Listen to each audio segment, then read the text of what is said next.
Hi, everyone. Well, thank you so much for coming by. We really appreciate you taking the time out your day to come to this conference and to sit in with us. So, our topic is cultivating connections for specifically multilingualism and autistic children. And we can go ahead and start with introduction. So, my name is Nicole De La Pez. I am a current employee at Prince George's County Public Schools. I'm actually a speech and language pathologist in their high schools there. And then just some disclosures.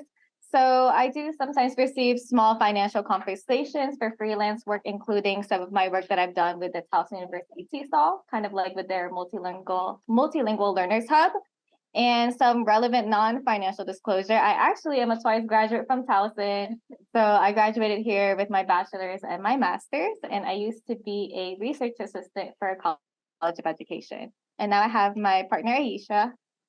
Hello, everyone. Yeah, my name is Aisha Al-Fadala. I'm a speech language pathologist at Trilingual Arabic, English, and Spanish. I do receive some financial compensation for some freelancing that I've done for TESOL, for Towson, and also I'm currently more full-time freelancer working with two different telehealth applications that focus on Arabic-speaking children. I just wanted to double check. I don't know if you all could hear her because I think the speaker went out, Aisha. Okay. Do you hear me now? A little bit. A little bit. Do you want me to scream? I think it's their speaker. Can you make it louder? I have it on the loudest part. Okay, they can read. I mean, this one they can read it. I guess maybe with the other slides. No, but they're not from. Is BL still there? I'm gonna check. Sorry, guys. I'm gonna check. Okay.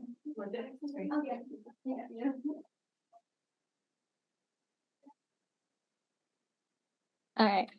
So we're having someone help us find tech support for speaking. Mm-hmm. All right. So kind of just as an introduction, we do have this. I don't know if any of you have used Mentimeter before. You can scan the QR code and then it'll prompt some questions and we'll pop up. So it's kind of just an introduction to what we're going to talk about. So what do you think about when you hear autism and multilingualism together?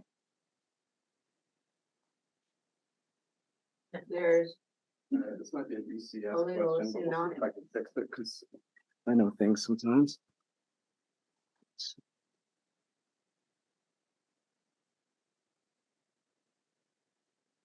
Aisha, can you say something? Hello. What do you think when you hear? Now you're with us officially. Thank you so much. Okay. All right. Great. Now it's too loud. It's too loud. Okay. I can lower my No, voice. no, you're good. And I know, with all of us, we probably all have backgrounds in school. So you know how it is with technology sometimes. You think it helps us, but sometimes it gets a little challenging. All right. All right. Oh, awesome. So now we have kind of like the results popping up on the screen. Aisha, can you see them? Yes. Yeah. Opportunity, cultural differences, inequities in medical care, a double barrier, misconceptions. Yeah, so I really like how someone said misconceptions that autistic children can't learn more than one language. So Aisha and we actually met at an organization where we were a part of their international assessment team. So we've had parents with autistic children, and a lot of them are immigrants. They came from different linguistic backgrounds. And one question the two of us kept getting was like, well, my family, they speak Spanish or they speak Mandarin, they speak this. And then they have this fear. They're like, will that confuse my child? Or will my child kind of fall behind because of all the language exposures? And we have some more. Aisha, did you have anything else specific to add for this slide? No, we will be addressing like majority of these comments in the presentation. It can definitely get complex when it's like autism and multilingual learners, but we will dive into each aspect of what those terms mean, and then we will look at the research that is on multilingualism and autism specifically. And I see someone was talking about how kind of just like little formal instruction or information about linking those two topics. And I feel like that's how it is in those two worlds, right? We still need more research in autism and we still need more research in multilingualism. And then now we have two combined and it's like, what do we do? So thank you so much. Let's go back. All right, so for our agenda for today, we're going to go over the terms, autism, and then how it is with multilingual environments. And we also have some strategies and resources for us to share with you in the end. So starting with terms. So important terms, I'll actually get started with the term multilingual learner. So I know we've heard like ELL, ESL, and I know in the other, I was in another session and they were talking about how SPED is like a soup of acronyms and abbreviations. So I'm kind of stealing that from our other presenters, but I've heard them say that and I agree. So I know for now we're using a lot, especially in the county that I'm at, with multilingual learners. And we will also refer to the DSM-5 about autism. And I did, and you will see this multiple times throughout the presentation. I kept putting it on there. If you have met one autistic person, you've met one autistic person, kind of like how we're all different. People who are neurodivergent, autistic are also all different, and we can't just generalize them. So Aisha will go into more depth about it, but before she does, I did find this really nice poster that someone created. They were with neurodivergent insights. So it kind of is like a breakdown of the DSM-5 that we can share with families. And what I like about it is they changed some of the languages in it. So instead of like deficits, they might say like differences, kind of like, oh, sure. Aisha, do you want to get started? Yes, Yes. sure. Sorry about that. No worries. So there's three main criteria that need to be present and to be diagnosed with autism in the DSM-5. The first one is differences in social communication. And then there's three subcategories that under the differences in social communication, which is differences in social emotional reciprocity. That means, for example, a difficulty in having a back and forth conversation, maybe being monotone, difficulty in theory of mind, knowing what other people are feeling and thinking and what is expected in different situations, differences in nonverbal communicative behaviors, difficulty understanding gestures or integrating gestures in with verbal communication.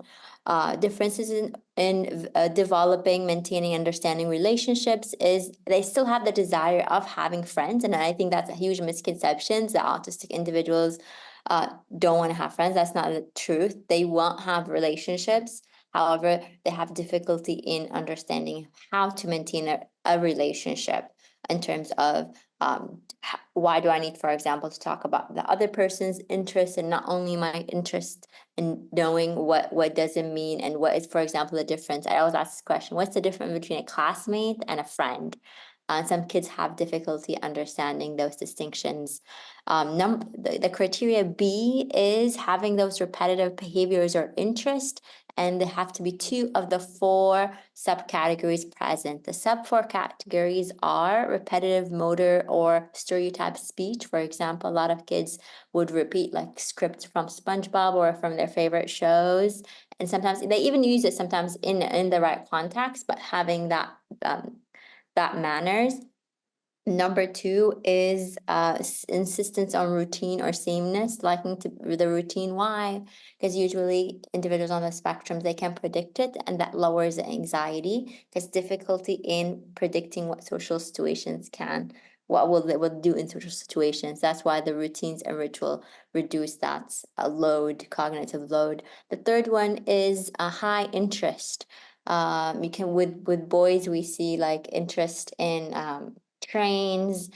With females, as the research has been more done on boys than on girls, the interests in girls are usually what we associate what is girls like they might be interested in dolls or horses, but that might be they know lots of information about that specific interest, and not necessarily, for example, playing imaginatively or engaging in and more complex play. The fourth one is sensory differences, feeling in terms of sound, in terms of food, in terms of temperature, that might be different. And in plus of criteria A and B, criteria C to E need to be present. It has to be, those traits have to be present in early development, 0 to 3. We usually see a regression around 1.5, 2 years of age. That's where parents notice a regression. He was or she was developing okay, till I notice around 15 months, 12 months that they lost their words. And it has to be clinically significant and not do other diagnoses. Autism can exist with other diagnoses, actually exists heavily with ADHD, around 50%. With ADHD, epilepsy, 25%. However, not it cannot explain the full traits that we see. And it needs to any clinically significant impaired and so in their life, in their affecting their life. All right. Oh yeah, so this is just kind of like another visual for that. So the DSM-5 is like what we use for, or what professionals use for like diagnoses of autism. But like I said with that poster, there is a lot of talk about the language within it. So I'm one of those people that kind of more see it as like a difference. So it's more for me, it's kind of like what's really important is being like neurodivergent affirming. So we're gonna move forward into that. So this is for multilingual development. So I know some of you have listed that in kind of like the beginning of our session. So there might be some challenges, and I grew up multilingual. So, and for this slide, we're just going to talk about multilingual children in general, and then we will get into for our autistic population. So some studies say that multilingual children may have limited vocabulary size in each language. So that's kind of like you have a lot of exposure, but I know that this is listed as a challenge. But to me, I feel like we have so many benefits anyways. And then for multilingual children, they may quote unquote lag behind some of their monolingual peers with grammar and reading, especially like as soon as they get into schools, especially if they haven't had enough language exposure. But we're not going to see that as some sort of like diagnosable delay or disorder. And now getting to the great part. So we have amazing benefits with multilingual development. So the age of reaching language development milestones is similar to that of monolinguals. And they might have experienced like strengthened executive functioning skills. So that might look like your time management, your attention, your self-control, your organization, because you know your brain is out here with different languages and that you're managing that. So it can transfer to other areas. And we are also talking about enhanced phonological awareness. So thanks to having like access to two different languages, you can kind of like hear more sounds, differentiate more sounds. So kind of like if you're like reading and you're sounding out the words, you might hear like a sound in Spanish. And then you're like, oh, well, that's different from a sound in English. So kind of like, even so me, I speak Spanish and Tagalog. So in our languages, Spanish and Tagalog have like the same P. It's not aspirated. Whereas in English, you do aspirate it or you don't aspirate it depending on the context. So that's kind of like where it comes into play. And these are some typical phenomena. So there are transfer of language characteristics from one language into the other. There's also code switching. And I feel like code switching is something that we all do. So, you know, whether you're talking to your friends or talking to your professor, talking to your colleagues, we speak differently. And then you can see the same thing with different languages. Can I comment? Some research distinguish the difference between code mixing and code switching. Code mixing is when the child doesn't have enough vocabulary, so they're using it not intentionally. They're using it to actually to communicate their message. Code switching is a lot of bilinguals, including myself, we use it intentionally to convey a meaning. And those are two different things. Usually kids around 2 years of age, they develop code switching. And you can see with younger kids, sometimes they might even use, if the mother and the dad talk different languages, they might use their mother's language with the dad because they still haven't developed that code switching yet, and the awareness that that their dad might not understand what they're saying. But when we look at sign of disorder multilingual children, we can see some of the signs of disorder is idiosyncratic errors. By idiosyncratic error, that is does not correspond to the neither of their languages they're exposed to. If the child is, for example, using ed to indicate past tense, and they're carrying it over to the other language, that's like a language transfer. That's not necessarily a sign of disorder, but if they're inventing a whole different rule that we haven't heard in either languages, I would consider that a red flag.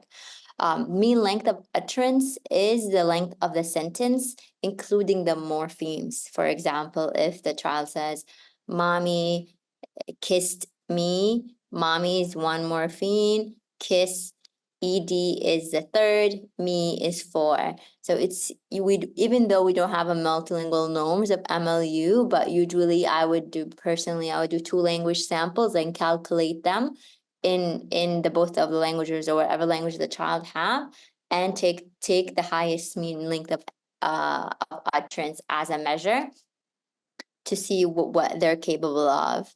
I always encourage the child to say a story or to say a language sample in any language they feel most comfortable in, to make sure that it's not necessarily they to know, is it because they don't have the word, or is actually it's a disorder. Again, like milestones usually are the same in 2 of the languages. For example, usually kids at 1, they have 1 word, at 2, they have 2 words, trying to put 2 words together. And if the child is not doing that in either of the languages, I would consider that a red flag, and I would refer for a full assessment. This is just like a synthesis of what is expected for monolingual environment and bilingual environments, and what grammatical structure is developed in which age. You can see that the differences are not that huge for a majority of them. However, we know bilingualism it depends on the child's exposure. Are they having, usually we say the child need to be exposed 30% of the time to be fluent in a language. That's, I would say, quality exposure. That's around 3-4 hours a day to be kind of the 2 languages to be approximately the same level. But however, like if they go to school, their vocabulary might be different, and discourse might be different, since like in school they're exposed to academic language, while in their social life they might be exposed in social language, and that might be different in the both of the languages. All right, now we'll go.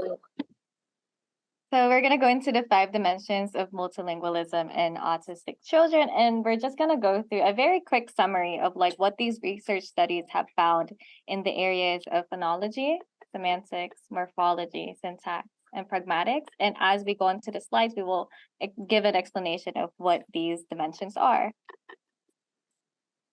All right, Aisha. Sure.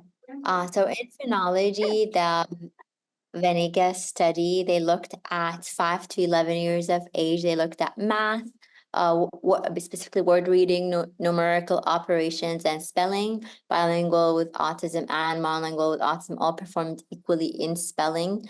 However, bilinguals outperformed monolinguals in math and numerical operations, and that might be due to the executive functioning ability, the increased since they have 2 languages and they're switching between those 2 languages. In terms of word reading, they only tested word reading in English, and bilinguals were slower in word reading. And that might be due, again, like when we're testing, we need to test in both languages and then compare. And that might be due that testing only in 1 language. But in terms of phonology, and again, we have to take in caveat, like, are the 2 languages are very similar or not? For example, for me, I struggled with like the vowels in English, because in Arabic we only have 3 vowels. In English, there's like 6 vowels. So it was difficult for me to hear the rest of them, and that will affected my spelling. So I think we need to kind of see how the languages are comparable to one another. All right. So the next one that we have is called semantics. So that would be the meaning of the words, phrases, and sentences. So then Aisha can discuss what the research found. And in terms, like, there's no significant difference. And some studies, like studies go, there is some controversial about this topic. Some studies say there's no differences if they tested both of them, and some studies say there is differences. They have smaller vocabularies, but what I would encourage people to think about is unique words, not number of words, but how unique words in each language they have, and then put them together as the total number of unique words, and instead of just counting the number of words in general. And again, each study is doing it a bit differently, so it's hard to kind of get consensus. But in general, the studies either saying no significant difference, or there is a slight difference being bilingual, autistic, and as having lower vocabulary in terms of total number of words, not necessarily in unique words.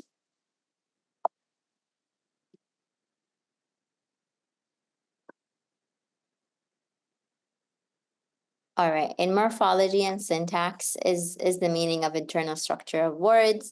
Pronouns, usually individuals with the autistic spectrum have difficulty in pronouns, they, he, she, his, mine, because it's relates to theory of mind.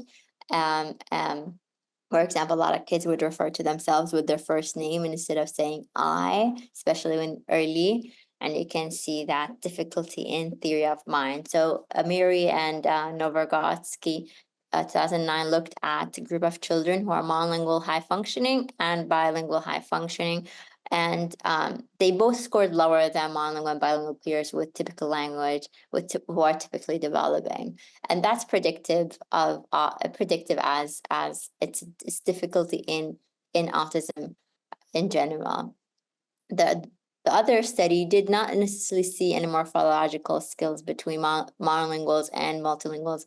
However, they looked at past tense, they looked at different morphological indexes than pronouns. So in pronouns, that might be behind in general as autistic individuals, but in other morphological indexes, it's would be comparable. And I also wanted to add about the, yeah. I was just wondering if the pronoun, it showed up in both things. Like if the student use the pronouns incorrectly in their home language as well, and they were tested both. Can you repeat the question for me? Oh, she's asked. I can ask. So she was asking if the pronouns, if it was the same results in English and whatever other language that they tested in. Like, were there complexities in both? Yes, they were mixing it in both languages, not only in English. And that's difficult. I even know kids who are autistic and monolingual still mix pronouns. And I also wanted to add about the whole pronoun thing. So with our autistic children, a lot of them are what we call like Gestalt language processors. So that's kind of like a term that we're using now, but I know in the past some might say like they're scripting. So the thing is, like, those scripts, they do mean something. Even if to you, you might think, oh, they just keep. I had a child who would always say something like, oh, the elevator is not working. The elevator is not working. But they kind of associated that with like going outside the room. And I guess every time they go out, the elevator wasn't working, but they're trying to say, I want to go out. But that's what they have associated that with. So that is something with Gestalt language processors. And so like I said, we're kind of thinking of like scripts and how they are meaningful. And sometimes when you keep hearing like, sometimes we narrate what our children are doing. So if I'm like, Aisha is washing her hands. So that kind of goes into that. So now they're thinking, when I'm washing my hands, I'm going to say Aisha is washing my hands instead of I am washing my hands.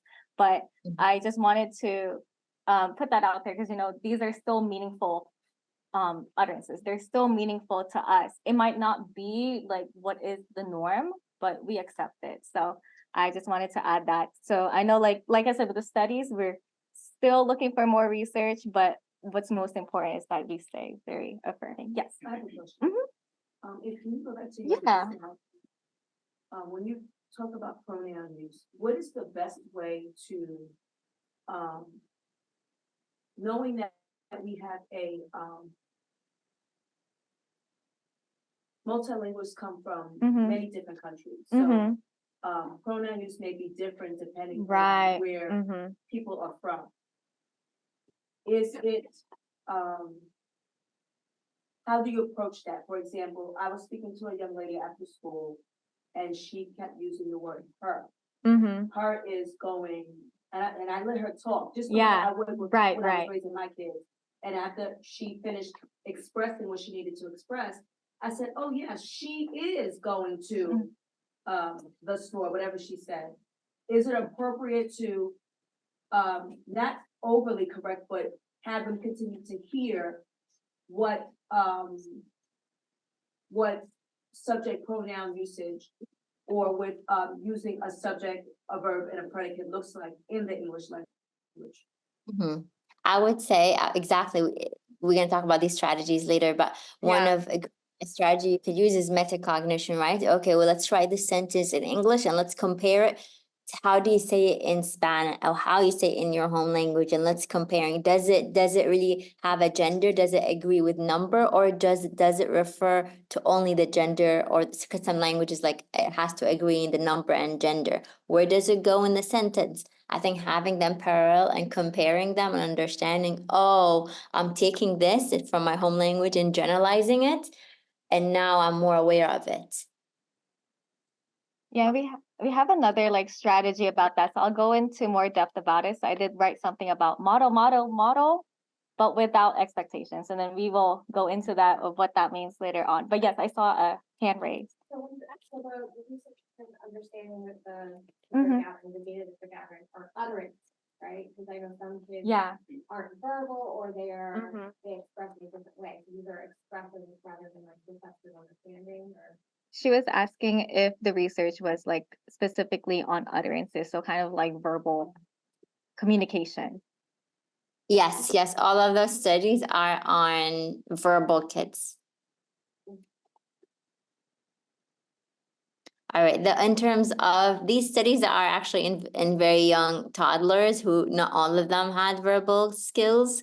They noticed that initially multilingual children exhibit lower gestures use, and however with bilingual intervention, they showed greater improvement over time, or they evened out in all of these studies in terms of pointing, in terms of nonverbal communication such as reaching, gesturing yes and no. It's kind of evened out. So, but multilingualism didn't really affect the gestures much. Mhm. Let me move. All right, so now we're going into autism and multilingual environments. So it's estimated that about 25% of autistic children grow up in multilingual environments. And I know in the beginning of this session, I talked about how we've had parents that would come in and get so scared of like introducing multiple languages to their children. And so a lot of research has actually shown that when you are introducing these other languages, you're kind of like opening doors for them. So they're able to interact with their community. They're able to interact with other family members, because if we're living in the reality of this world, we're not all speaking English, right? Like even if you're in the US, we have family members that might only speak like Spanish, they might only speak Arabic. And so some studies have shown that the ones who were exposed to other languages were able to not feel less as sidelined with family interactions. And I know these focus a lot on like that verbal communication, meaning like, they're very expressive with their words and things like that. But if you think about it, even with nonverbal, you don't want to be left out, even if we're having like some sort of like, even if we're playing, you don't want to be left out just because you're like, oh, well, I only want my child exposed to English. So that's kind of like how it's getting into that. And I know that there was actually a research study where it's not listed on here, but they had a family, they're Muslim, so they spoke like Urdu at home, and then at the mosque, at the masjid, they speak Arabic, and then in school they speak English. So it's kind of like, well, do we take them away from these opportunities because it's a part of our culture and we want them to still grow up with that culture? And now for So this is actually very interesting. So what it looked at is it questioned autistic adults and adolescents. So these are the people that grew up with these experiences. Like we're not just interviewing their parents now. So there was a study where they looked at the social life quality of autistic adults, both multilingual and non-multilingual. And 70% of people within that study were multilingual, and they have self-reported a positive link between multilingualism and social well-being. And that kind of goes into the last slide that we were talking about. They were exposed to it as children, so they really weren't, they didn't feel that they were othered. And then for the next one, they interviewed multilingual autistic children and adolescents. And they found out that the language environment really shaped their views on multilingualism. So those that were more educated in like what multilingualism is, they had more positive perspectives of like, it's okay living somewhere and speaking multiple languages. Ayesha, did you have anything specific to add on for this slide? I can just say like what I noticed with the kids, a lot of them are receptively bilingual. They might not able to say it. However, receptively is still it's important to include them. They might not want to engage. Sometimes I just provide a model of how to respond in the language, and not try to force them, because I want to make communication fun and engaging. Yeah, so that goes back into that strategy we'll get into of modeling without expectation. Yes. So I understand the concept of modeling without the expectation. But in the school system, right? In a perfect world, right? I think that that's something that should be implemented holistically. But when we talk about data and we talk about maybe sitting down in an IEP meeting, it's become so robotic that people talk about, did this child meet or exceed their goal? So it's not even as if the child is a human anymore, because everything is about the numbers. The numbers, are they progressing? So at what point do we say, or how much time do we give for the modeling piece, to be transferred into, okay, now I see by this amount of years, we should see growth. The reason why I'm saying that is because technically, by the age of 7, a child that does not have disabilities, they usually can, reverse letters and numbers and things, and that's considered okay. You add a layer of the pandemic to it. Now that age has increased because they didn't have formal instruction in the classroom. It was always on the computer, so there wasn't any direct instruction the way they normally would get it.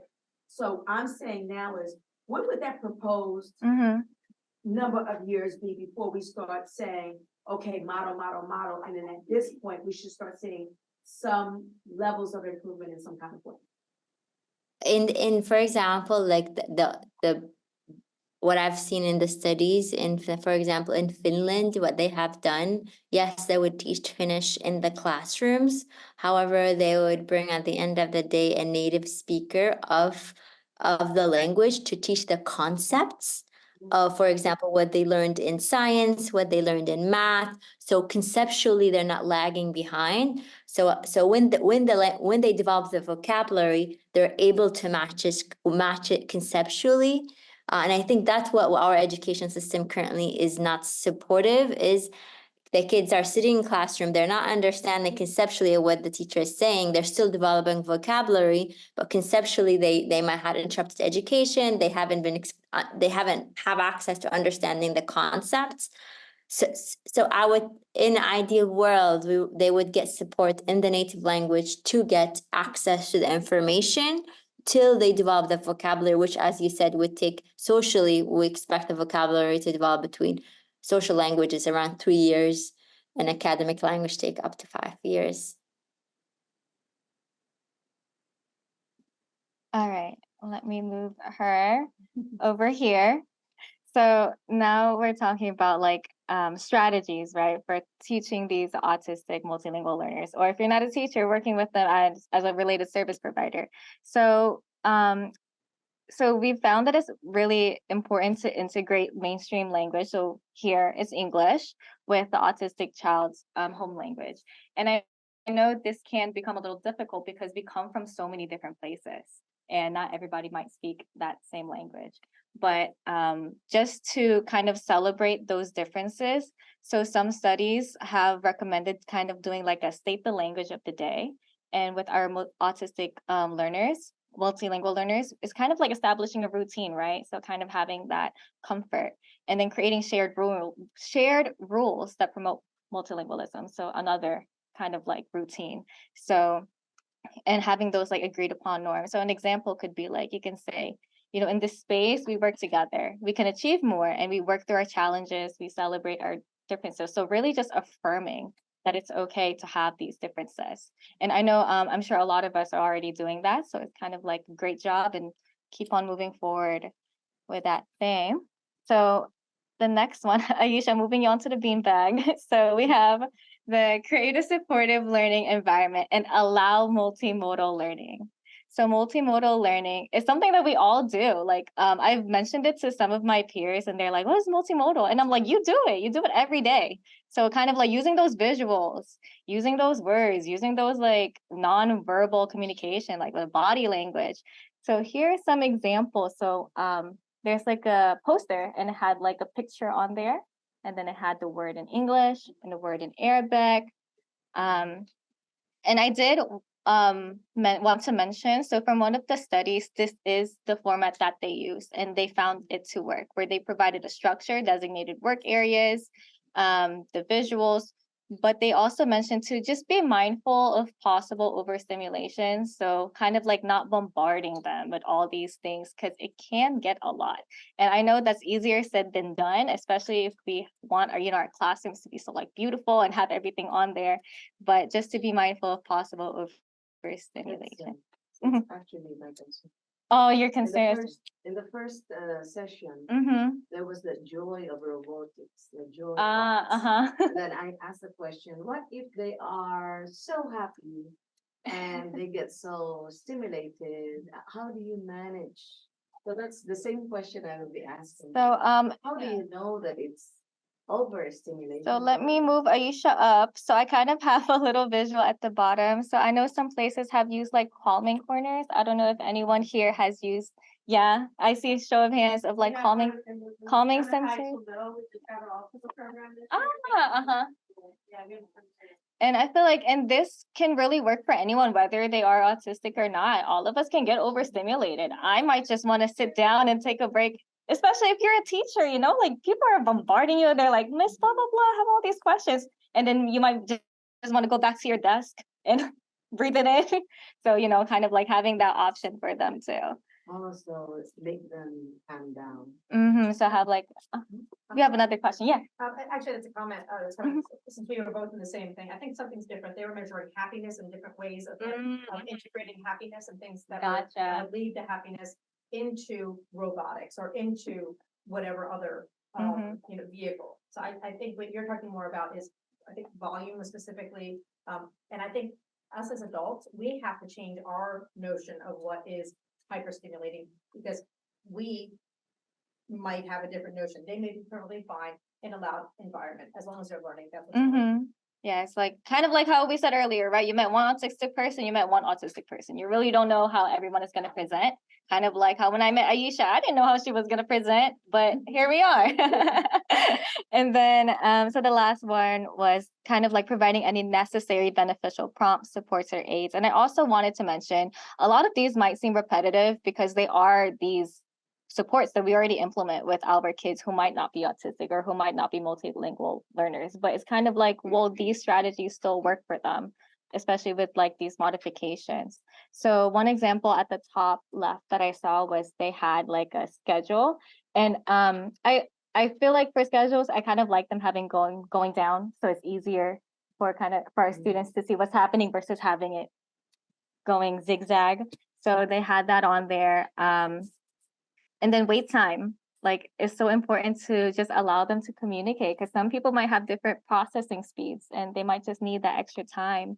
And I have a little picture of like core boards. I'm sure a lot are familiar with core boards or have probably used them in schools. And I know some of us have kids that use like tablets.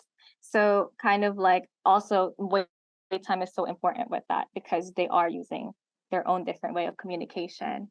And it goes back to our thing with model without expectations, kind of like you said earlier, in a perfect world, we hope that that's what it is. And this is kind of just like, for me personally, in my own clinical practice, I accept any type of communication.